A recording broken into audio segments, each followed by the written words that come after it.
থেকে অভ্যর্থনা জানিয়ে নিয়ে আসার জন্য 4 জন বিশিষ্ট ফেরেশতা পাঠাবেন।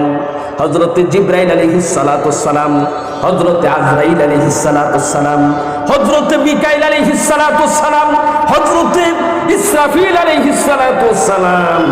আল্লাহ পাক এই 4 জন ফেরেশতাকে নবীজিকে রওজা মুবারক থেকে জাগ্রত করে তারপরে হাশরের ময়দানে নিয়ে আসার জন্য ইস্তেকবাল জানিয়ে 4 জন ফেরেশতাকে পাঠাবেন।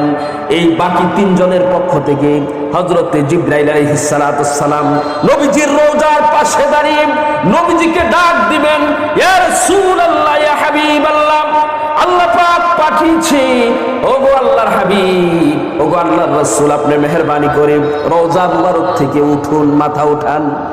হযরতে জিবরাইল আলাইহিস সালাতু সালামের ডাক শুনে বিশ্বনবী মুহাম্মদুর রাসূলুল্লাহ সাল্লাল্লাহু আলাইহি ওয়াসাল্লাম রওজা মুবারক থেকে উঠতে থাকবেন।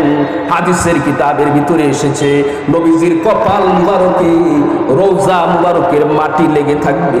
নবীজি রওজা থেকে উঠতে থাকবেন আর কপাল মুবারক থেকে মাটি মুবারক মুছতে থাকবেন।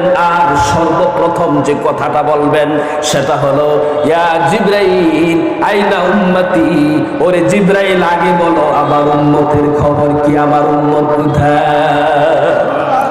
ও জিবরাইল, ব্যাপার কি? আজকে দেখতেছি তোমরা 4 জন এসেছ, আমার উম্মত তো আসলো না, না জানি আমার উম্মত জাহান্নামী হয়ে গেছে। ও জিবরাইল কও আইনা উম্মতি, আমার উম্মত কোথায়? হযরত জিবরাইল বললেন, ইয়া রাসূলুল্লাহ, ইয়া হাবিবাল্লাহ, সারাটা জিন্দেগি উম্মতের জন্য কাঁদলেন, মৃত্যুর সময় উম্মতের জন্য কাঁদলেন, এখন হাসরের ময়দানে রওজা থেকে উঠবেন, এখনো প্রথম উম্মতি উম্মতি উম্মতের এখনো বললেন।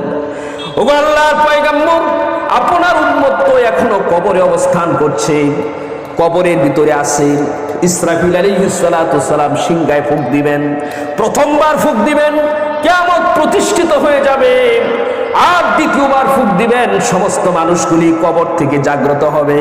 ইসরাফিল আলাইহিস সালাতু সালাম তৃতীয়বার সিংহায় ফুঁক দেওয়ার সাথে সাথে কবর থেকে জাগ্রত হয়ে সমস্ত মানুষ হাসরের ময়দানে জামায়াত হয়ে যাবে।